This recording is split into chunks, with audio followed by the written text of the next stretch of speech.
Now, I may disappoint some people in London or in Moscow who would expect me to start talking to you mentioning names like Litvinenko and Berezovsky. I really want to concentrate on the positive agenda, but is there such a thing as a positive agenda between Britain and Russia? Yes, there is a positive agenda. I mean, if you look at the actual relationships between the two countries, there's a very positive business relationship, there's a very positive cultural relationship, very positive people-to-people relationship, and I just wanted to answer President Medvedev's invitation to come to Moscow positively in order to try and build a stronger political relationship. Now, of course, there are problems between the British and the Russians, like the ones that you mentioned.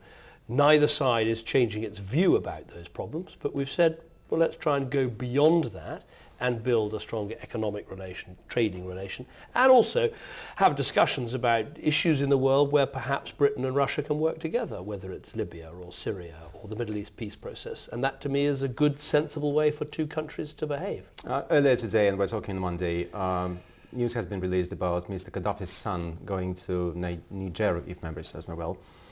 What happens next? They started fighting each other, I mean, the rebels. Now that we got rid of Mr. Gaddafi, what happens next? And aren't you worried by those commentators who say that oil contracts in Libya should be redistributed among countries which attacked rather than abstained? No, what I want to see is what I think everyone in Libya wants to see, which is the transition to a more democratic, open and free society. And I think there's a real opportunity for that in Libya. This can be a success story. It's a wealthy country, only 6.5 million people.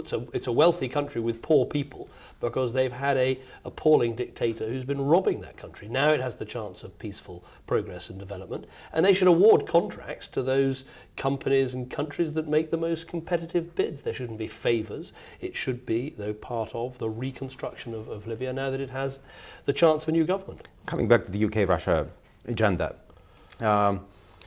with all due respect to the feelings of people who were involved in the Litvinenko awful murder, aren't we holding hostages the rest of normal and common citizens who, as it happens, because there's no constant cooperation between secret services of UK and Russia, may suffer as a consequence of it? After all, there was a Briton killed in the Domodedovo bombing here at the airport earlier this year, and the security services are not cooperating because of the Litvinenko affair. Shouldn't we put this aside? Well, there can be cooperation between our police services, there can be cooperation between our governments, there can be an exchange of information, but we're not proposing changing the arrangements to do with our intelligence services. But as I say, there were a set of steps taken at the time of the Litvinenko issue. We're not proposing changing those, but that doesn't mean we can't have better relations in terms of the economy, trade, commerce, trying to agree common positions before the G20. This is perfectly sensible, and I think it's the right thing to do. Now, you've also met Mr. Putin earlier today. In fact, we're now talking that you've had two encounters with both the President and the Prime Minister. Anything in particular you discussed there that you could share now? It was a discussion, the meeting with Prime Minister Putin was very much a discussion of our two economies and the economic steps that we can take. So, for instance, Britain's support for Russia to join the World Trade Organization. We think good for Russia, good for Britain as well.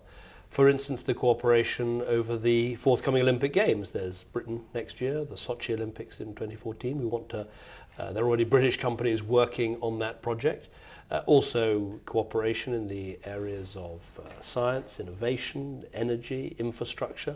So it was a very business-like meeting where we talked through the areas where we want to see expanded cooperation between our two countries and between our two economies. Is the regulator always right, given some of the circumstances surrounding some of the contracts between Russian and British companies?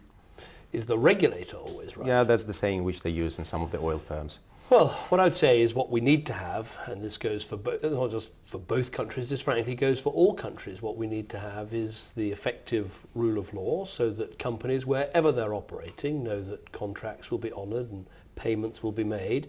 As I said in my speech at the Moscow State University, we all have to realise that there's no firm that has to invest in either of our countries. Firms invest if they think it's a good place to do business and a fair place to do business. And I think that's the agenda we need to work on. Prime Minister, I know you're a busy man. Just one last question. There used to be a visa section on the other side of the embassy here. Now it's a modern facility, but the percentage of visa refusals is rather high in between Russia and the UK, particularly on the British side. That given the fact that so many more Russian tourists visit the UK. Wouldn't there be anything nicer on the horizon as far as the visa regime is concerned? Well, I've looked at the statistics, and actually the cost of visas is very similar for Russians visiting Britain as it is for British people visiting Russia. And my understanding is the figures for visa applications, 96% of visas for Britain are granted, most of them within 15 days. Of course, if there's anything we can do on both sides to make sure this is a good regime and it works well, but both of us have an interest also in keeping control of our borders and our immigration system. That's why we have the regime in the first place. Aren't you willing to establish permanent committees of ministers like there are between Russia and France and Russia and Germany, between Russia and the UK? But I think we've seen, since the new British government came into power, I think what we've seen is a more structured dialogue between Britain and Russia. The foreign secretaries have met regularly. The energy secretary is coming to Moscow soon. The science minister, the trade and industry minister, the trade minister have all come to Moscow. So I think what we're seeing is patiently building a stronger relationship, not denying the difficulties of the past, but recognizing these are two countries with complementary interests. Russia is resource heavy but service light. Britain is resource light but service heavy. There's a lot we can both gain through trade, cooperation and exchanges, and we want to build on that, and we should do it in a patient and sensible way. I know that's rather unromantic and perhaps sounds quite sensible, but I think that's the right thing to do. Are you leaving Moscow a happier man or a happier politician, if there is such a thing as a happy politician? Yes, I'm pleased with the way the visit has gone. I think that we've had good meetings. They've been businesslike, sensible. We've made good progress on a number of issues. As I say, the economic relationship has been growing in recent years. Britain is one of the largest, I think the largest inward investor into Russia. Exports to Russia have grown massively in the last year and a half. We want to keep building on that. If you look at Russian investment into Britain, if you look at initial public offerings on the London Stock Exchange, an enormous number of Russian companies have taken advantage of our openness and our access to European markets. So this is something that can grow on both sides. So I think it's been a good visit, very positive steps forward.